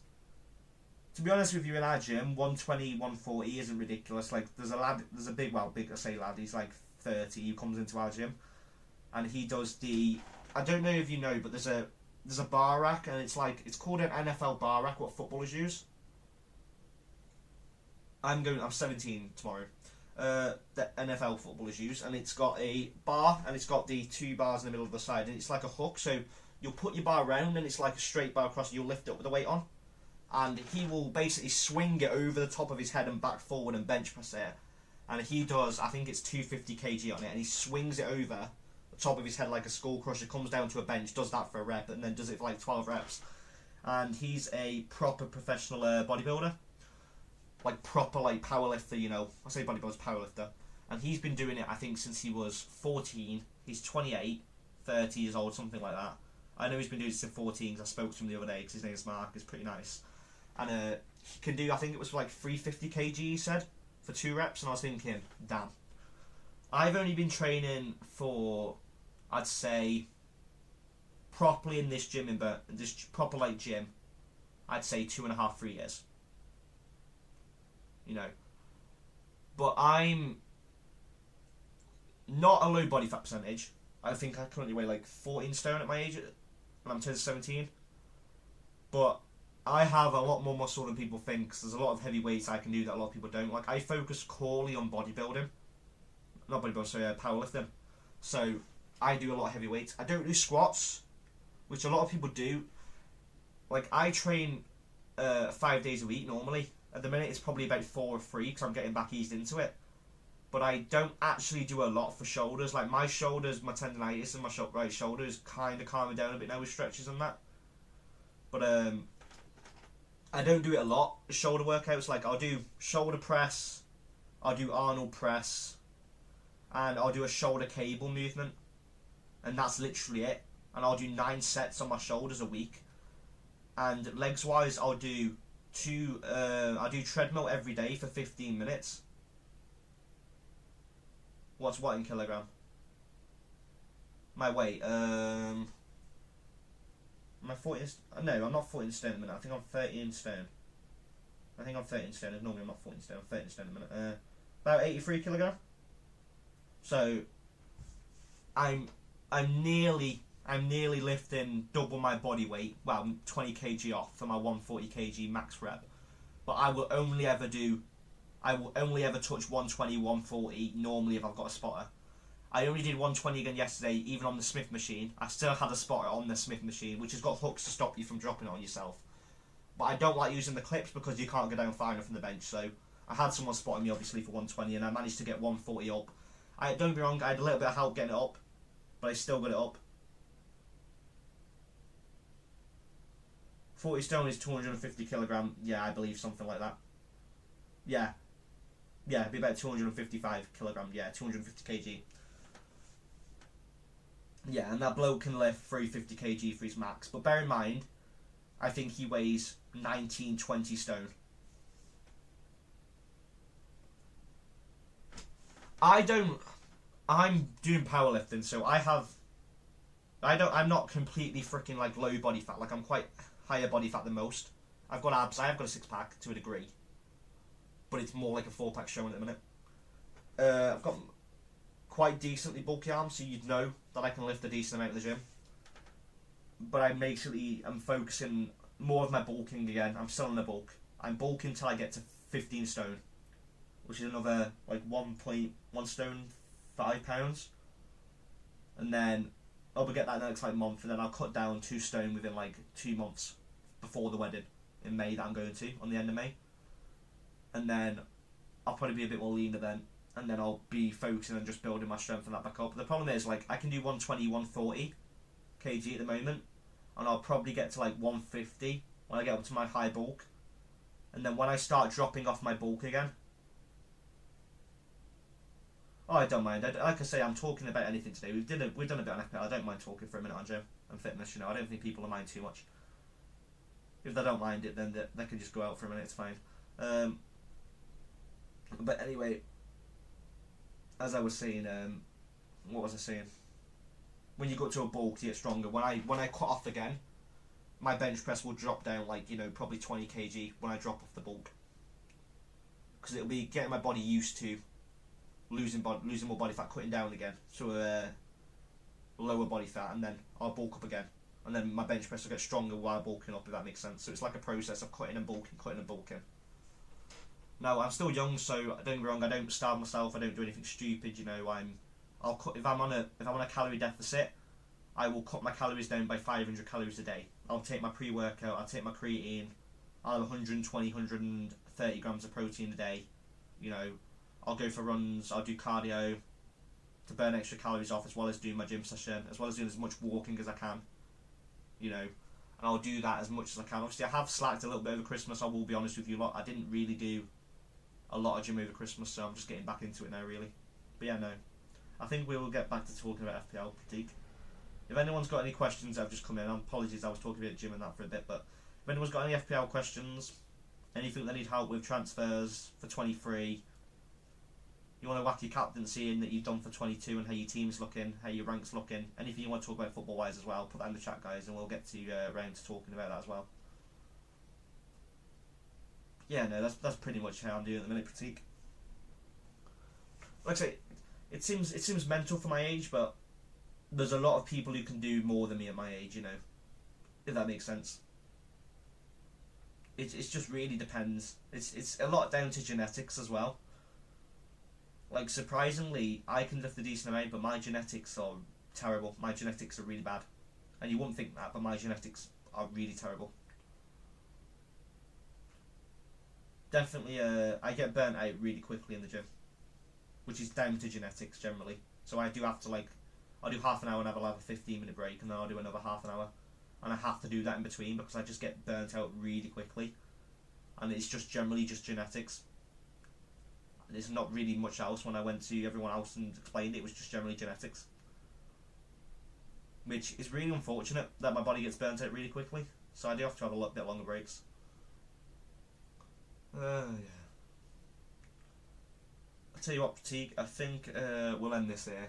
We've done an hour and near enough 35 minutes now. So I think we are going to end in about 10 minutes. I'll talk to you for another 10 minutes, and then I think we'll get off at 1:45 like I said I would. Right, what vacations do I have planned? Well, family wedding this year. Got to go to Italy for a family wedding next year. Plans are, I think, to go away on a holiday this year and next year, and then pretty much on my 18th I'm planning on going hopefully to America with some of the lads, or we're going to go to Spain or something like that, pretty much. Oh wow, Harry's in here. Oh hi Harry, mate. Wow, that's amazing. Someone was speaking to me the other day about favourite content creators. I wasn't expecting to see you in here. That's absolutely amazing. I was watching your deadline stream yesterday. I was just saying to some of the lads in here that I've been pretty busy, so I've been on for a while. But yeah, it's nice to see you in, Harry. You are one of the reasons I did get started into this FPL stuff and Focal, so it's nice to see you in there, mate. How's your weekend? How's your week been? At least the weekend, then.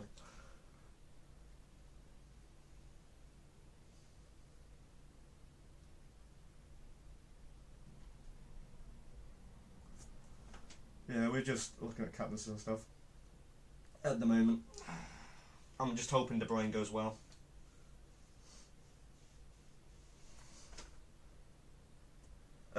Yeah, I like to say I was saying to Teak earlier that I've got a notebook here that I do research on every week, so I'll put in like 12, 16 hours a week and I'll watch the games, do eye tests, write the players' stats and data and stuff like that down. I'm just hoping that Kevin De Bruyne does well this week, but I'll be honest, I don't normally miss a deadline. I watched the deadline yesterday for half an hour and I missed changing my captaincy, so I just left it on De Bruyne. Yeah, I said that you'd captain Foden. A lot of people are captain Foden and Alvarez. I did Alvarez to Erling this week. It's either going to pay off or it's not. It's a 60% risk. I think 40% payoff. I just think Haaland for 30 minutes for me is better than Alvarez for 60.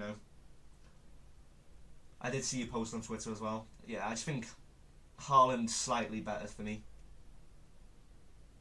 I was saying, obviously, I'm out for tomorrow and the whole weekend, so I'm just pretty much sorting my team out for 23 this week.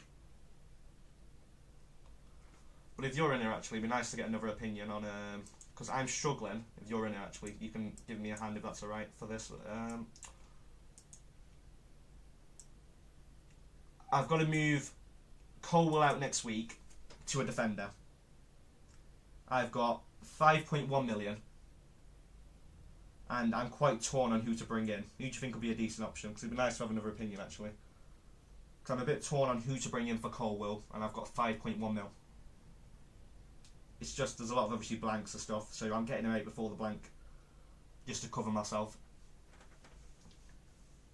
But yeah, this is my team for 23. I'm pretty much setting my team up for 23 this week, because like I was saying to the lads in here, it's my birthday tomorrow, and I'm going to be out the whole weekend, so I won't be able to sort the deadline out this week, so I'm just trying to make sure I've got everything set up as best as I can.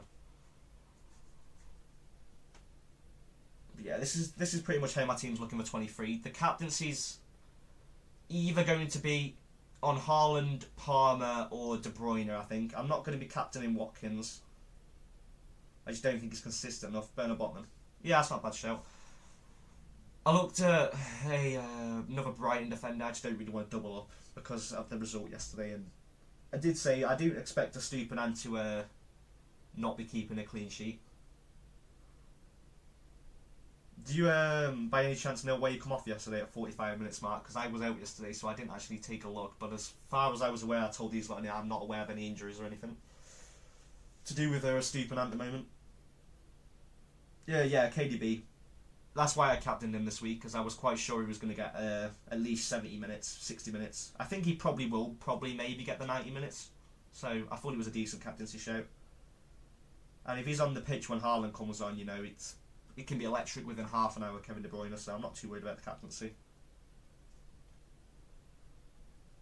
Yeah, I thought it was tactical. I thought it was, I was saying that earlier, I thought it was a case of him probably coming off for a midfielder or a striker to maybe make Brighton more attacking to try and get some goals back, but I wasn't sure. But I think he's alright. Might be a case of him coming off the bench. Obviously, the only reason I've even got triple Brentford is for 25.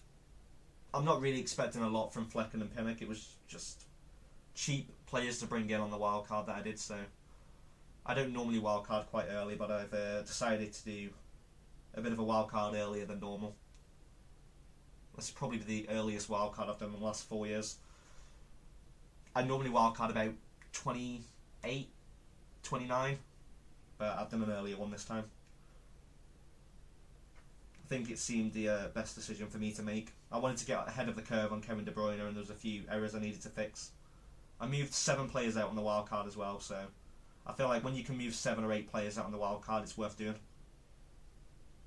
But I'll see how it does. I can cover the blanks, so at least there's that. Yeah, Burnham Botman's not a bad show at all. How's your team looking at the minute?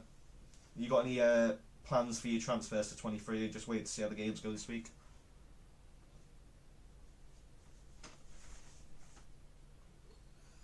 Fucking.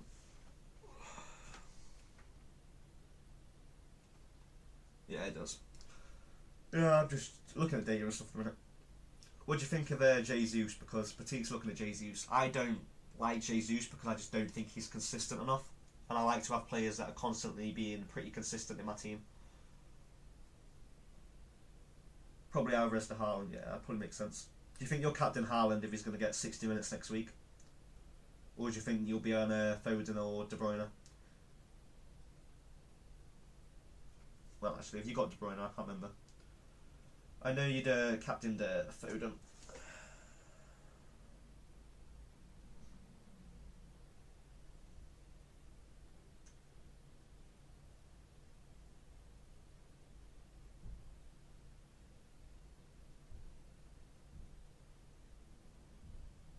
Only 4 subs off 200, not too far.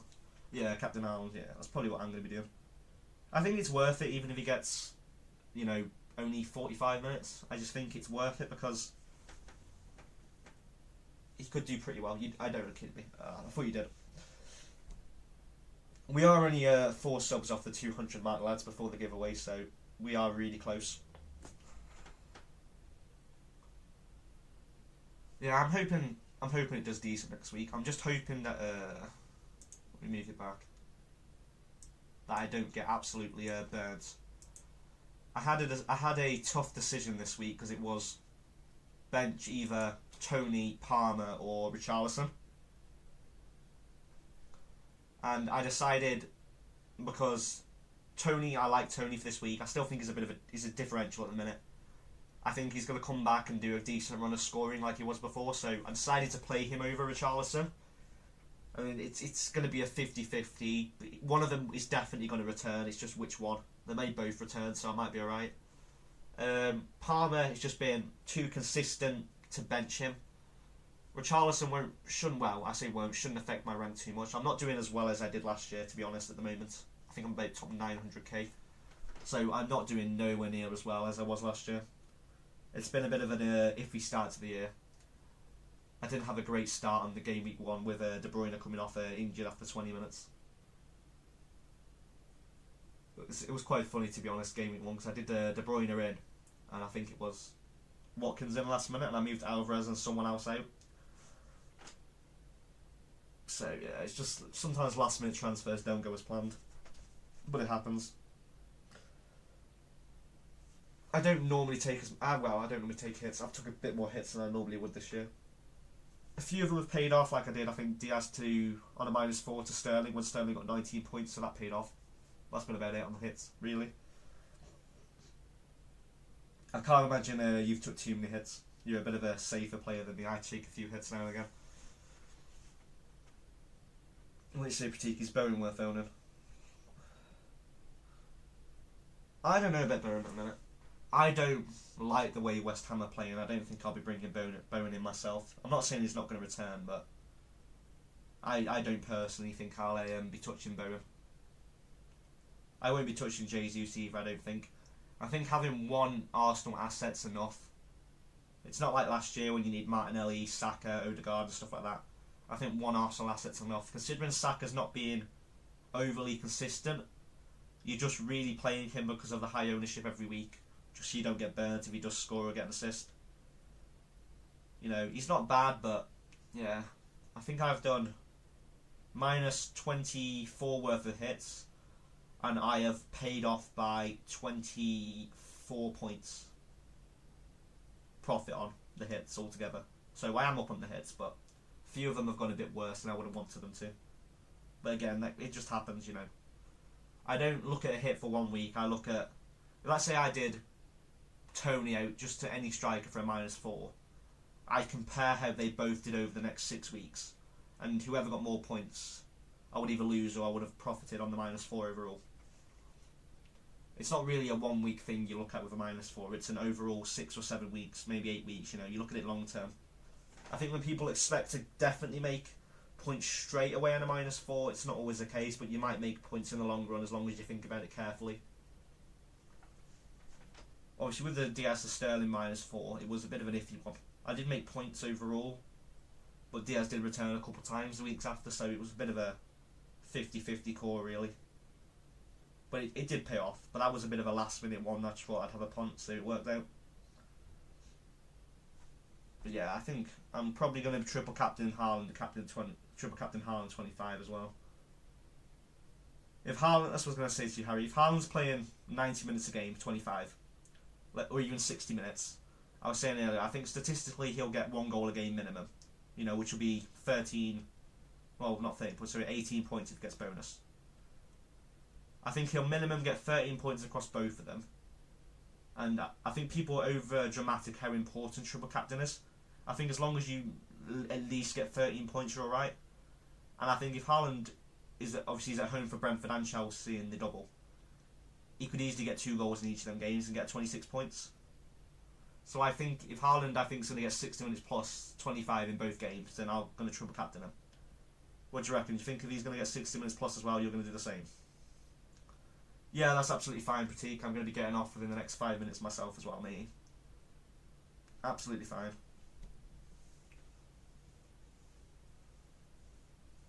Just answer last questions, if anything's in the chat, and then I think we'll get off, lads. Yeah, I think we're going to leave it there. Yeah, I think we'll leave it there.